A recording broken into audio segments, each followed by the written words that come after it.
Israeli government's unanimous decision to recognize the events of 1915 in the Ottoman Empire as genocide has naturally prompted a strongly worded reaction from Turkey, further exacerbating the already strained relations between the two countries. Yet perhaps a more intriguing aspect of the story is that the decision, which is still subject to approval by the Knesset, Israeli parliament, has also placed both Azerbaijan and Armenia in delicate diplomatic positions. Azerbaijan, a treaty ally of Turkey and strategic partner of Israel, described the decision as a matter of serious concern, condemning what it called the reduction of a complex historical issue to a political decision without sound legal and scholarly basis, and calling on Israel to reconsider its decision. Meanwhile, Prime Minister Nikol Pashinyan of Armenia, whose government has been pursuing normalization with Ankara, has indicated that Armenia sees no need to respond officially to Israel's recognition, arguing that the weaponization of this issue is not in its country's best interest. The web of relations involving these four countries has now assumed a particularly intriguing character. But let's explore what this may mean for the wider peace process in the South Caucasus, and with the forthcoming visit of European Commission President Ursula von der Leyen firmly within our analytical grasp. Well, I'm Orkhan Amashov, and we're watching Context, and joining me now from Yerevan, the capital of Armenia's political analyst, Boris Navasardian. Mr. Navasardian, welcome to the program. Hello, Orkhan. Well, great to naturally, Boris, it's not our intention to discuss what happened back in 1915. I think the Armenian point of view regarding that is very clear. Azerbaijani and Turkish points of view are also very clear. And we're not here to discuss why Israel did what it did. But what is very interesting, the reaction by Prime Minister Pashinyan said that weaponization of this issue is not in the national interest of Armenia. Should we treat this response as part of the wider Turkish-Armenian normalization, which is connected with Azerbaijan and Armenian peace process, or as a sign of something much deeper? Because Armenia had been pursuing officially the genocide recognition policy up until probably 2021, 2022, but that has changed. What is your interpretation of what Prime Minister said? I think you are right. First of all, the genocide recognition issue is not a part of external agenda of the Armenian government. And we had periods also during the recent 40 years when it was similar. However, now I think the position is very consistent, that it is well understood by Pashinyan's government that promotion of the issue of genocide recognition is not positive for the process of normalization of relations with Turkey and Azerbaijan. And in general, there are much more important priorities in the external politics of Armenia, and diplomatic efforts should not be spent for recognition of genocide. On the other hand, it is a clear understanding in Armenia that Israeli position was always uncertain about this. We had periods when Israel was actively working in the international arena against recognition of genocide. The same was doing Israeli lobby, for instance, in the United States. So it is well understood, as I mentioned, that currently it is not about Armenia, it is not about Israeli-Armenian relations, it is about Israeli-Turkish relations. And I think most of political analysts in Armenia have this point of view. And of course, the diplomatic corps of Armenia has the same opinion. At the same time, Yerevan, of course, cannot be negative about this process of recognition, because it's kind of sharing of Armenian vision on the historical facts, and Armenia can never be against this. And also there is understanding in Yerevan and Armenia that following a discussion in the Knesset is still not very clear, because the Knesset is kind of resuming its term, and the procedure of including the issue in the agenda of Knesset might be very problematic. And since Israel is a parliamentary state, of course, just the recognition by the executive branch of the government is not that essential as if it would be discussed in the Israeli parliament. And we know from the recent history that several times the issue was raised, in the Israeli parliament, in the Knesset, but the recognition never got majority.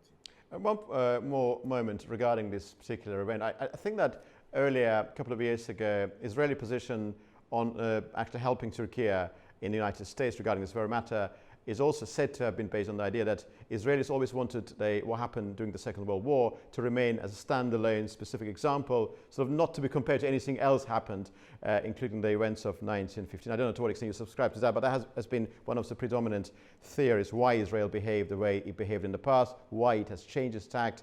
One more thing, what fascinated me, Boris, about this entire story is that, as was the case in March 2026, when Iranian drone attack happened, Azerbaijan's Nakhchivan airport was attacked, there was some sort of a coordinated effort by Azerbaijan and Armenia to regulate what happened.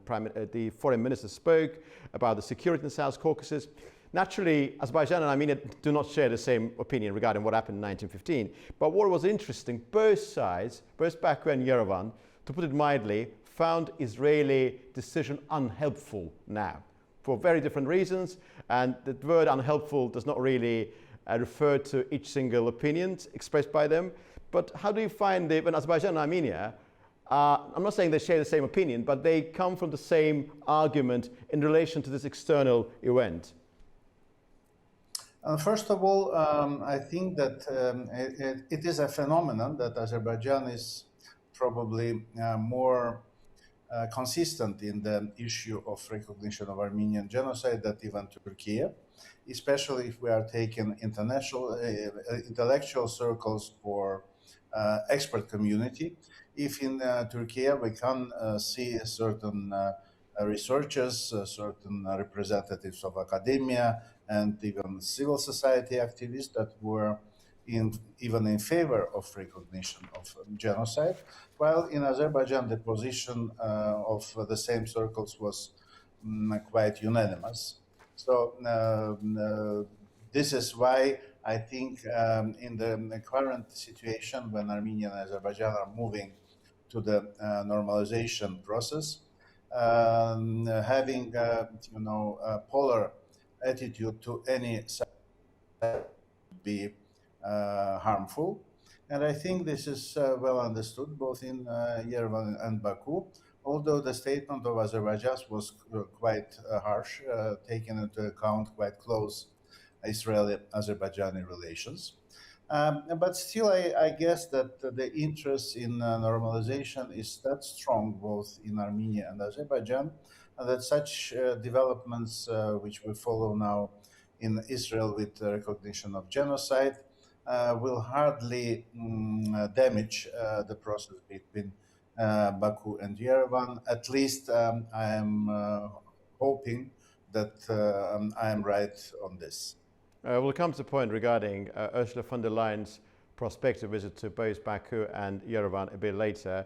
On the 23rd of June, there was a meeting in Brussels, Global Gateway Initiative meeting, where many representatives were present. Azerbaijan and Georgia were not present. Georgia was not present. We understand that Georgia's current realities, beg to differ. They are in a different position. They're not even being considered part of their sort of classical newly built middle corridor by many analysts. Azerbaijan disagrees with that. Azerbaijan was not present there, but as I understand, on the basis of my analysis and research, there's a separate track with Azerbaijan. That's what EU Enlargement Commissioner Marta Kos said. The fact that there is a specific track with Azerbaijan, how does it bear upon the overall middle corridor landscape of the South Caucasus, you think?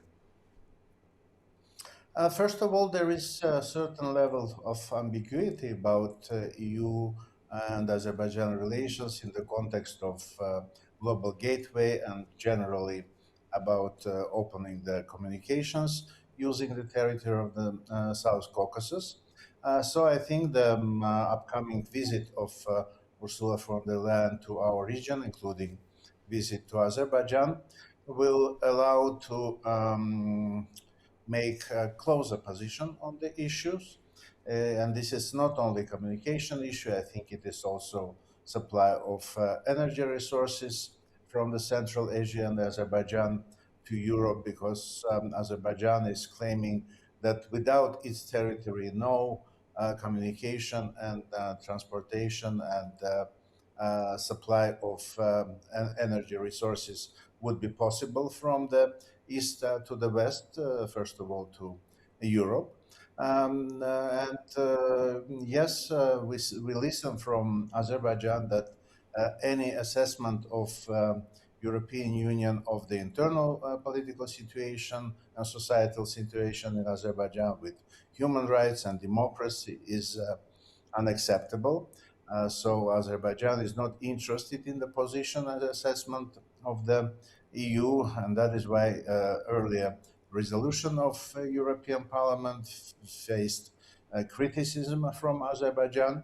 And here I think is the difference in the agenda of Ursula von der Leyen visit to Baku and Yerevan, because Yerevan is interested in diverse institutional relations with EU, and comparing the agendas of this visit to the two countries, we have to take into account that probably the main issue that will be discussed between the high European bureaucrat and Armenian government will be current problems in trade and economic relations between Armenia and Russia. So the context is quite diverse and quite rich with specific issues. But I guess that at least a part of the agenda of this visit will be dedicated to the possibility of further rapprochement between Baku and Yerevan, in which European Union is interested and in which European Union can make a certain contribution. That is why we are looking forward to this quite interesting event, which will happen in early July. And we hope that it will, as I mentioned, contribute to more extensive relations between Armenia and Azerbaijan towards the peace and normalization of relations. In the context of a global gateway initiative, which is EU initiative, which was initially adopted in 2021, it's partly about actually reducing reliance on Russia. In fact, making sure reliance on Russia is not part of the equation. Cannot really realistically happen in the South Caucasus with Azerbaijan. Even if you have Georgia and Armenia together, you don't have access to Caspian Sea, because my understanding of middle court in the South Caucasus effectively means that you have to go through Azerbaijan. In that sense, would you say global gateway initiative by definition should be inclusive of Azerbaijan, otherwise it wouldn't function, because you can't get access to Caspian without going through Azerbaijan? Of course, Russia from this strategic east and west communication routes, then Azerbaijan is becoming a key player as a country that unites Central Asia through Caspian Sea with all Western neighbors and other Western countries. And that is why both Armenia and Azerbaijan are interested that EU and Azerbaijan could overcome existing controversies. And then a global gateway, including all possible routes, including TRIP, including existing routes from Azerbaijan to Georgia, will create a very important configuration of transport routes for the trade and economic development. And this is in the interest of Armenia as well, that the controversies that I mentioned between Brussels and Baku could be overcome. It will not happen overnight, of course, but I think it is quite extensive period of negotiations between Baku and Yerevan. We remember that another important visits were happening in May. So the process is continuing, and especially that Armenia passed a very tense period of parliamentary elections, national parliamentary elections. Now the possibilities are open for quite extensive process. Thank you, Boris. And last time when you and I together with Ahmad Ali, director of the Caucasus Policy Analysis Center, discussing the results of the Armenian election. Back then, we're not entirely sure whether Prime Minister Pashinyan's civil counterparty attained what is called not supermajority, but qualified majority, I think, or simple majority. Now he's got, is it technically qualified majority? Now, if Constitutional Court approves the results of the election, the official results of the election announced by the Central Election Committee, then it will be qualified majority, which is 3/5. Well, indeed. On the self-same day, Armenia's Secretary of National Security Council, Armen Grigoryan, met Presidential Assistant Hikmet Hajiev in Armenia on the self-same day. And many people, many analysts that I spoke to describe this moment as a reaffirmation that peace agenda is still in force, and both Baku and Yerevan are fully determined to make sure that all the agenda items are being properly pursued and results being attained. We know that a lot has happened in the context of Turkish-Armenian normalization, which is naturally tied to Azerbaijan-Armenian peace process, but it's a separate development in its own way.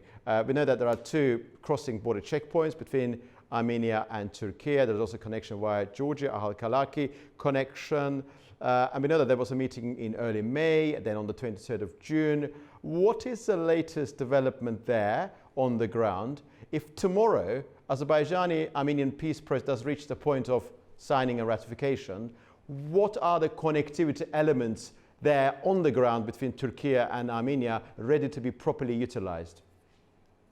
The first step that we witnessed already now, this is agreement between Armenia and Turkey that the checkpoint, which is not working permanently but from time to time, in Markara, Armenian village of Markara, will be used for delivery of humanitarian assistance to Syria.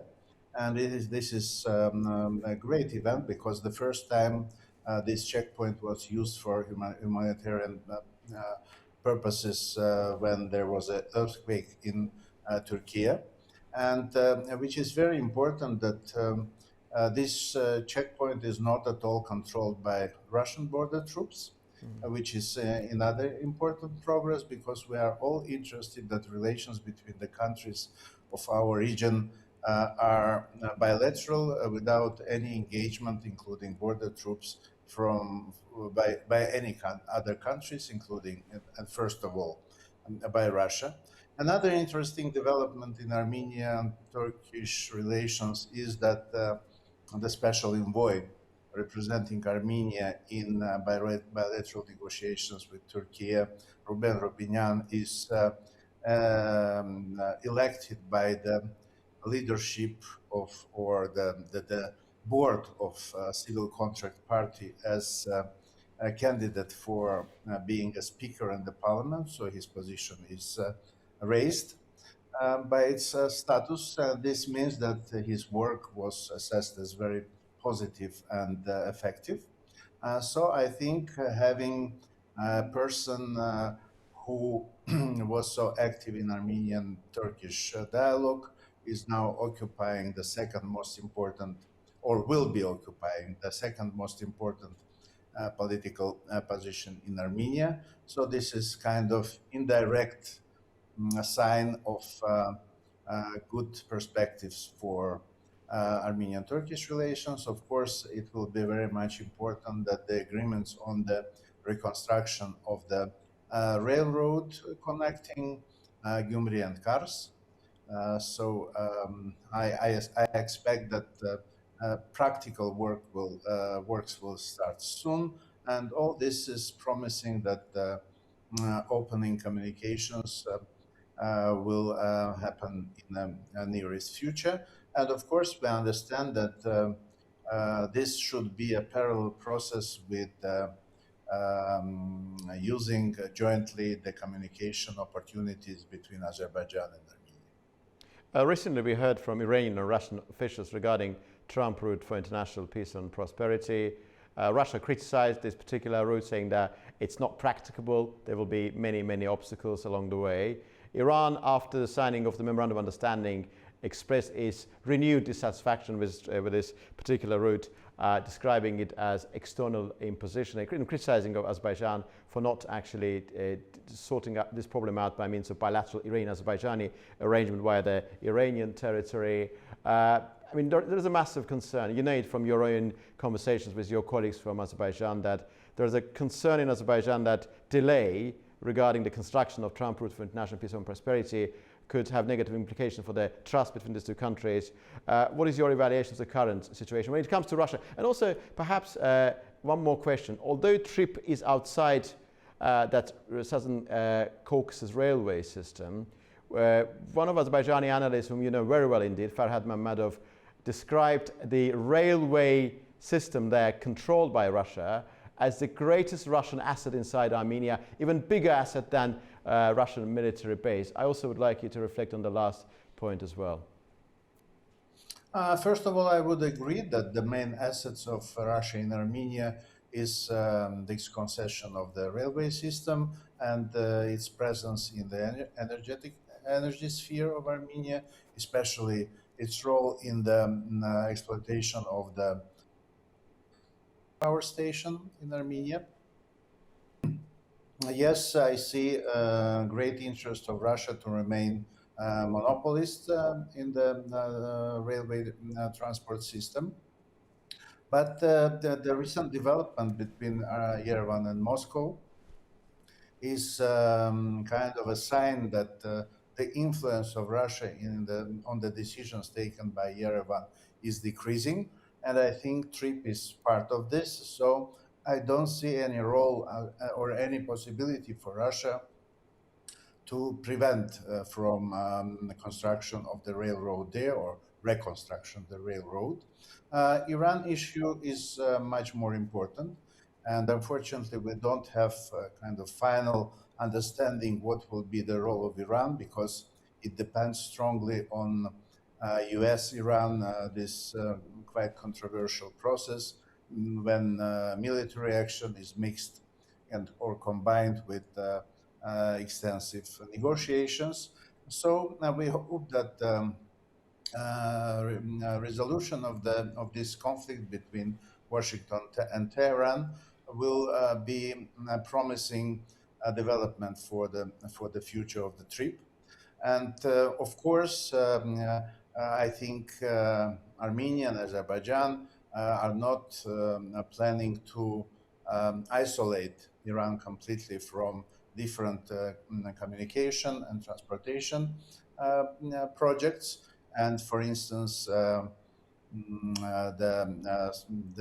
automobile road, which is now extensively being built from the south bank of River Arax, is a kind of possibility or opportunity for Iran to remain as a player in the communications in our region, uniting south and north, east and west. And we perfectly understand that if there will be a quick solution of TRIP issue and if the construction will start there very soon, it depends, I think, from some formalities between Washington and Yerevan. Then Iran could use very important knot, Julfa, for joining in this configuration of transport routes in our region. So I see there are a lot of opportunities where countries of the region could come to mutually beneficial solutions. Thank you very much, Boris. Thank you very much indeed. My next question would have been, had I had an opportunity, would have been the following. When is the next meeting of Peace Bridge Initiative? But I'm not going to ask this question, and I'm sure, had you known the answer, you would not have provided that answer. But all the best with that initiative, of which you are founding member, whereas myself, my humble self, is only just a mere participant. Well, lovely talking to you, Boris, and speak to you very soon. Thank you. Thank you, Orkhan. Goodbye. Goodbye. I've just conversed with Boris Navasardian, founding member of the Peace Bridge Initiative from Armenia. We discussed a wide range of issues, primarily centered around the initial point regarding Israeli cabinet's decision to unanimously recognize events of 1915 in the dying days of the Ottoman Empire as genocide, reaction to this by Turkey and also by Yerevan and Baku, and a wide range of issues emanating from this moment, with a particular focus on the forthcoming visit of EU Commission President Ursula von der Leyen to the region, to Baku and Yerevan. You've been watching Context, and see you very soon indeed.